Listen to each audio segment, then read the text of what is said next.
ఓం శుక్లాం వరధరం విష్ణుం శశివర్ణం చతుర్భుజం ప్రసన్నవదనం ధ్యాయేత్ సర్వవిఘ్నోపశాంతయే. ఓం గురుబ్రహ్మ గురుర్విష్ణుః గురుదేవో మహేశ్వరः గురుసాక్షాత్ పరబ్రహ్మ తస్మై శ్రీ గురవే నమః. ఓం వ్యాసాయ విష్ణురూపాయ వ్యాసరూపాయ విష్ణవే నమో వై బ్రహ్మనిధయే వాసిష్ఠాయ నమో నమః. ఓం నారాయణం నమస్కృత్య నరం చైవ నరోత్తమం దేవీం సరస్వతీం వ్యాసం తతో జయముదీరయేతు. హరి ఓం.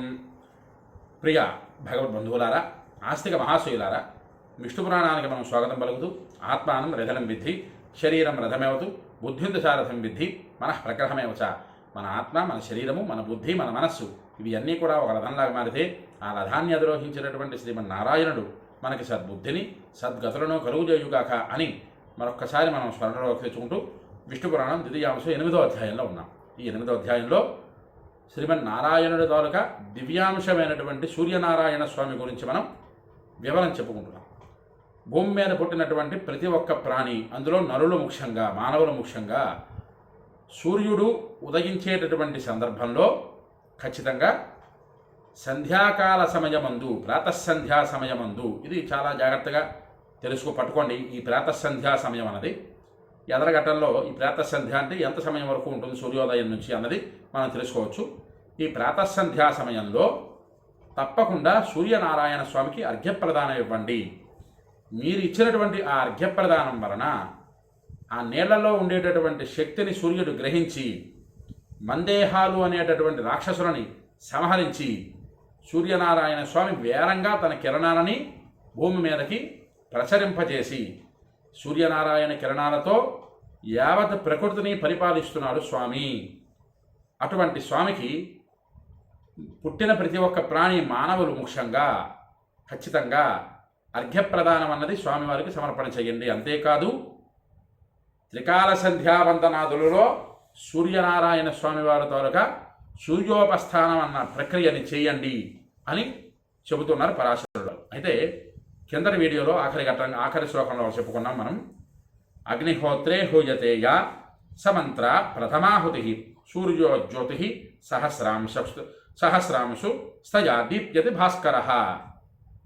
అగ్నిహోత్రం వ్రేల్చి యజ్ఞయాగాది క్రతువులు చేసే ప్రతి ఒక్క మానవుడు సూర్యోజ్యోతి అనేటటువంటి మంత్రముతో అలాంటి మంత్రాదులతో సూర్యనారాయణ స్వామికి ఆహుతులు సమర్పించితే మనం ఇచ్చినటువంటి ఆహుతి సూర్యుడు స్వీకరించి ఆయన దగ్గర నుంచి మనకి రావాల్సిన ఆరోగ్యాన్ని సూర్యనారాయణ స్వామి ప్రసాదిస్తారు. అంతేకాదు ఆయన దేదీప్యమానముగా వెలుగుతూ ఉదయిస్తూ మొత్తం ప్రకృతిని పరిపాలన చేస్తాడు సూర్యుడు అని మనం చెప్పుకున్నాం కిందటి వీడియోలో ఆఖరి శ్లోకంలో.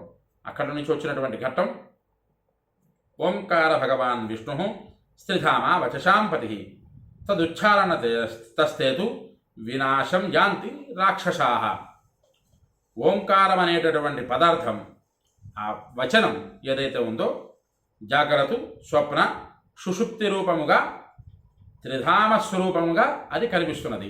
ఇక్కడ సూర్యనారాయణ స్వామి నుంచి ఓంకారం వరకు ఎందుకు వెళ్ళింది, ఇక్కడ పరాశరుడు వారు ఎందుకు చెప్తున్నారు ఓంకారం అనేటటువంటి దానికోసం? ఏ మంత్రానికైనా ఓంకారం అనేది ప్రథమంగా పాటించాలి.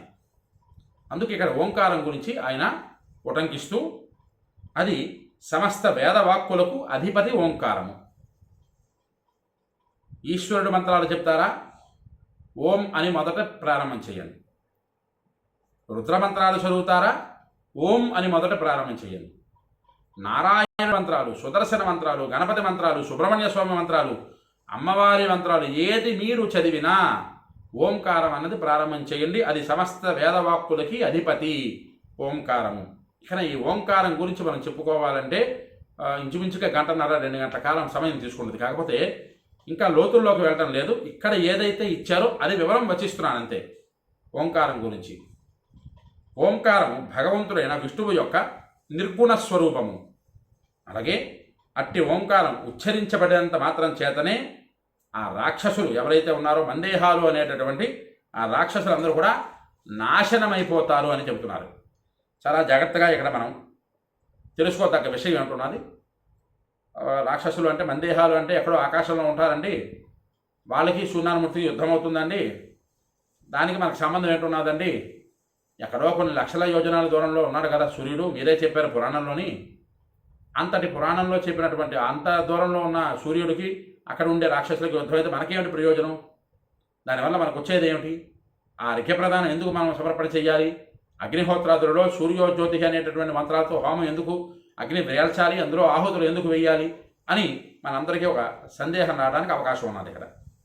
అయితే ఇక్కడ మనం తెలుసుకోవాల్సినటువంటి విషయం ఏంటంటే అంటే ఈ మందేహాలు అంటే ఎక్కడో ఆకాశంలోనే ఎక్కడో ఉండరు. సరే, అక్కడ ఉండవలసిన వాళ్ళు ఉంటారు. మనకి ఉన్నాయి మందేహాలు అనేటటువంటి రాక్షసులు మన శరీరంలోని, మన బుద్ధిలోని, మన మనస్సులోని, మనం లేచి తిరిగాడేటటువంటి నడవడికలోని మందేహాలు అనేటటువంటి రాక్షసులు కొంతమంది మనలో ఉన్నారు. ఏమిటవి? మందబుద్ధి. ఈ మందబుద్ధే మందేహాలు అనే రాక్షసులు. ఈ మందేహాలు, ఈ మందబుద్ధి, ఈ బద్ధకం, ఈ అక్కరలేనితనం, నిర్వీర్యత్వం అంటే శక్తిహీనత, ఇవి అన్నీ కూడా పోవాలి అంటే తెల్లవారిసరికి లేచి స్నానపానాదులు ఆచరించి ఎవరి ఉపాధిని పట్టుకునే ప్రకారంగా ఆ ఉపాధికి తగ్గట్టుగా వారు సూర్యనారాయణ స్వామికి అర్ఘ్యప్రదానం ఇవ్వండి. బ్రాహ్మణ ఉపాధి తీసుకున్నటువంటి మానవుడు సంధ్యావందనం అనే కర్మ ఆచరిస్తూ సూర్యోపాసన చేయాలి. అలాగే మిగతా ఇతరత్రా జాతుల వారు కూడా, ఇతరత్రా వర్ణాల వారు కూడా, వర్గాల వారు కూడా వారి వారి తాలూకా శక్త్యానుసారముగా సూర్యనారాయణ స్వామికి అర్ఘ్యప్రదానం ఇవ్వాలి. అందువలన ఏమిటి మొట్టమొదటిగా మనకు వస్తుందంటే మందబుద్ధి, బద్ధకము, నీరస, లేఖితనము, ఇలాంటి రాక్షస గుణాలు ఏది కూడా మనలో ఉండకుండా ఉంటాయి అని పరాశరుడు వారు ఇక్కడ చెప్తున్నారు. ఏంటని చెప్తున్నారు? ఆ రాక్షసులు నాశనం అయిపోతారు ఓంకార శబ్దమాత్రం చేత. ఇప్పుడు చూడండి, తెల్లవారు లేస్తే యోగా చేయండి, ఒక ముక్కు మూసుకోండి, ఒక ముక్కులోంచి గాలి పీల్చండి, గాలి పీల్చిన ముక్కు మూసేసి మరొక ముక్కు తెరిచి అందులోంచి గాలి వదలండి. ఈ ఉచ్ఛ్వాస నిశ్వాసములు చేస్తూ ఉండండి. మనస్సుని గాలి విడిచిపెట్టడం, గాలి పీల్చడం, దాని మీదే ధ్యాస ఉంచండి. ధ్యాస శ్వాస మీద ఉంచండి, శ్వాస మీదే ధ్యాస ఉంచండి. ఇది ఓంకార శబ్దంతో చెయ్యండి అని ఎంతమంది యోగా టీచర్లు ఇప్పుడు కదా చెప్తున్నారు. ఇది ఎప్పుడో చెప్పున్నారు మన పూర్వీకులు, మన పురాణాలలో. ఓంకార శబ్ద మాత్రం చేతన ఓంకారాన్ని అందరూ కూడా స్మరించండి, స్పృశించండి. అందరూ కూడా ఓంకార నాదాన్ని ఔపాసన పట్టండి. ఆ ఉపాసన పట్టినందువలన మనకు ఉండేటటువంటి మందబుద్ధి, బద్ధకం, నీరస, లేఖితనము ఇవి అన్నీ కూడా పటాపంచలైపోతాయి స్వామి పరాశరుడు వారు చెప్తున్నారు. అందుకు కదా ఈ పురాణంలో ఈ అధ్యాయం సూర్యనారాయణ స్వామి గారి గురించి చెప్పారు. మనందరికీ ఆరోగ్య ప్రాప్తి అవ్వాలని కదా విష్ణు పురాణంలో ద్వితీయాంశంలో 8వ అధ్యాయంలో ఇంతటి వివరం సూర్యనారాయణ స్వామి వారి గురించి ఇచ్చారు. అంతటి వివరం తెలుసుకున్న మనం ఏమిటి చేయాలి?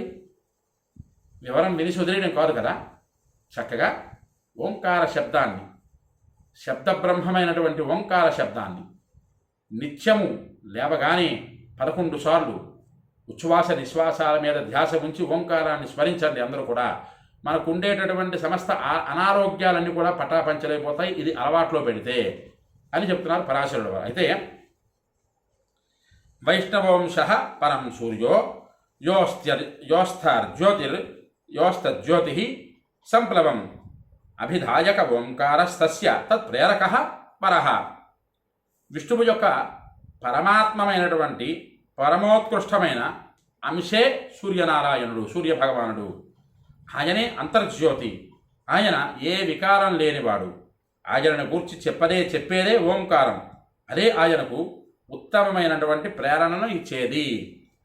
ప్రతి ఒక్క మానవుడు ఓంకార శబ్దాన్ని చదువుతూ ఆ ఓంకార శబ్ద మాత్రం చేతన సూర్యనారాయణ స్వామి వారికి అర్ఘ్యప్రదానం చేస్తూ ఆ సూర్యనారాయణ స్వామిని ఆరాధించినటువంటి వారందరికీ ఆరోగ్యాన్ని ప్రసాదిస్తారు అని చెప్తూ ఉంటూ తేన సంప్రేరితం జ్యోతి అహంకారేణాథ దీప్తమాన్ దహత్యశేష రక్షాంసి మందేహాఖ్యాని తాని వై.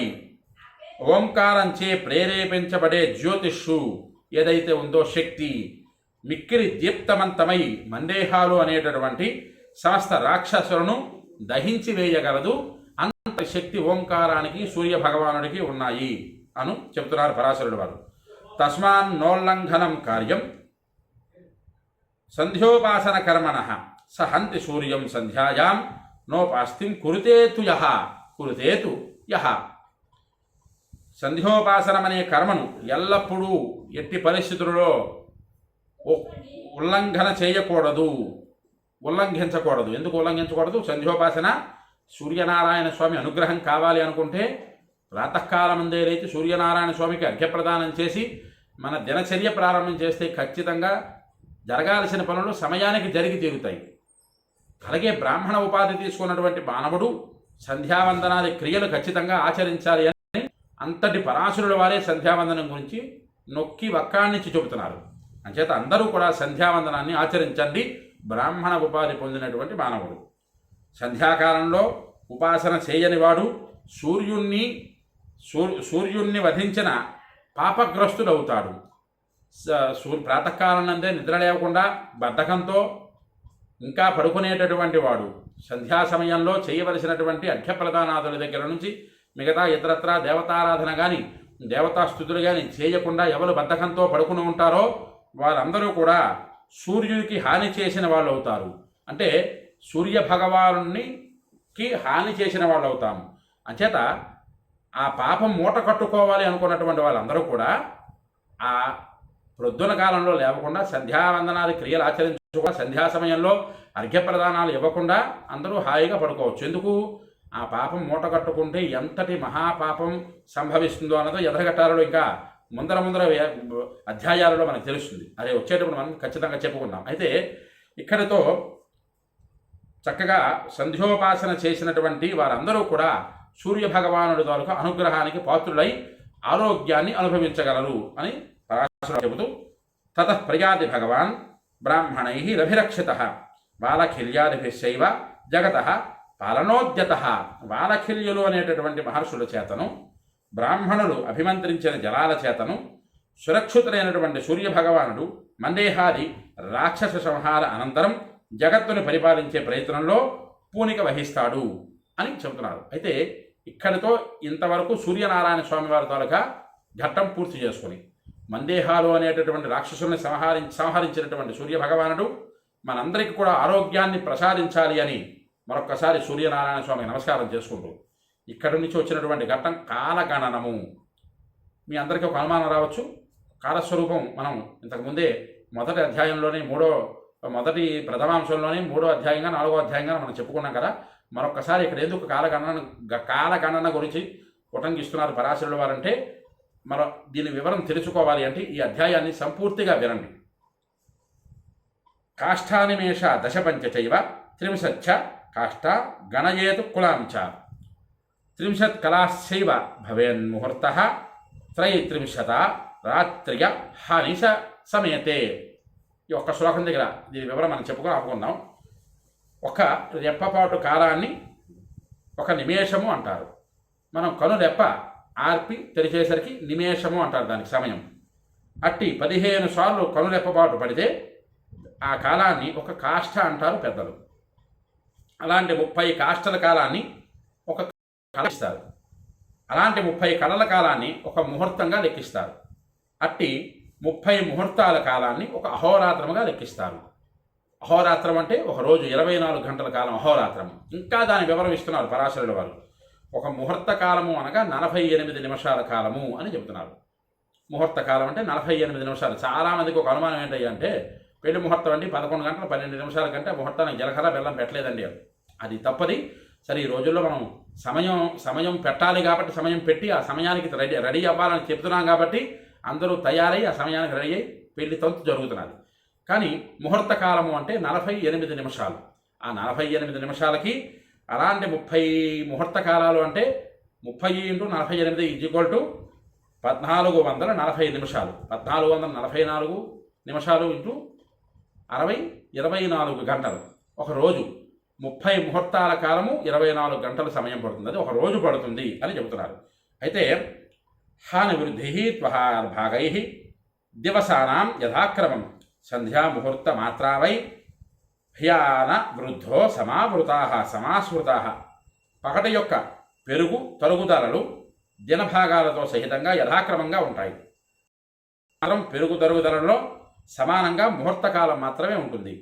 ఉదయవేళ సాయంకాలం వేళ ఈ సూర్యోదయ సూర్యాస్తమానాలలో కాస్త అటు ఇటు అవ్వచ్చును. కానీ సంధ్యా సమయము ప్రాతఃసంధ్య, మధ్యాహ్న సంధ్య, అపరాహ్న సంధ్య ఇవి అన్నీ కూడా ఒక 48 నిమిషాలు ఖచ్చితంగా ఉండి తీరుతాయి. ఈ 48 నిమిషాలు ఈ సంధ్యా సమయము, ఈ అపరాహ్నము, ప్రాతకాల సంధ్య, వీటన్నింటి గురించి కూడా ఈ కాలగణనంలో పూర్తి వివరం చెప్పారు పరాశరుల వారు. దాన్ని అందరూ కూడా అవతరించండి. ఆయా సమయంలో సూర్యనారాయణ స్వామికి అర్ఘ్యప్రదానాలు చేయండి. ఆరోగ్యాన్ని పొందవలసిందిగా కోరుకుంటూ, ఎవరికైతే ఈ వీడియో నచ్చుతుందో వారందరూ కూడా లైక్ చేయండి. ఈ వీడియోను 10 మందికి షేర్ చేయండి. మీ అమూల్యమైన మాటలు కామెంట్ రూపంలో పంపించండి. విష్ణు పురాణాన్ని మీరు వినండి, తరించండి, 10 మంది చేత వినింపజేసి తరింపజేయండి. ఇంకా ఎవరైనా ఈ ఛానల్ని సబ్స్క్రైబ్ చేసుకోకపోతే సబ్స్క్రైబ్ చేసుకుని ఆదరిస్తారని మరీ కోరుకుంటూ, హరి ఓం స్వస్తి.